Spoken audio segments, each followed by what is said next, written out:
અરે સર, શેનું એનાલિસિસ કરી રહ્યા છો? ભાઈ હમણાં જે 13 તારીખે પીએસઆઈની પરીક્ષા લેવાઈ એના પછી આપણા કોન્સ્ટેબલના વિદ્યાર્થી મિત્રો જે ગુજરાતમાં તૈયારી કરે છે બધાએ ચિંતામાં મુકાયા કે સર આવું જ પેપર આવે કે પછી કેવું આવે. પેપર ગમે એ આવે મિત્રો, આપણી તૈયારી ટફમાં ટફ સિચ્યુએશન માટેની હોવી જોઈએ. કોઈ પણ પરિસ્થિતિમાં આપણે પરીક્ષા આપવાની છે નક્કી છે.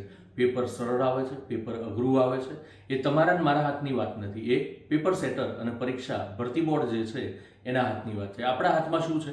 તૈયારી માટે સરસ મજાનું તમને આખરી છેલ્લા દિવસોમાં સરસ મજાની તૈયારી કરાવી શકાય એના માટે 50 દિવસનું સરસ મજાનું આયોજન, રોજ 4 કલાક વર્કશોપ, જેની અંદર એક વિષય 100% સિલેબસ કવર કરી અને સરસ મજાની તૈયારી તમને કરાવવામાં આવશે. વર્કશોપ શરૂ થાય છે 22મી તારીખથી 21 તારીખ સુધી. તમને ઓફરમાં 60% ડિસ્કાઉન્ટ મળશે. 1999 રૂપિયામાં આ વર્કશોપ તમે પરચેસ કરી અને જોડાઈ શકો છો. તો ઉતાવળ ઝડપથી કરશો અને ફટાફટ વર્કશોપની અંદર જોડાઈ અને તમારી સફળતાને સુનિશ્ચિત કરશો. 84 696 77 555 આ નંબર પર ડાયલ કરીને તમારું રજિસ્ટ્રેશન આજે જ કરાવો.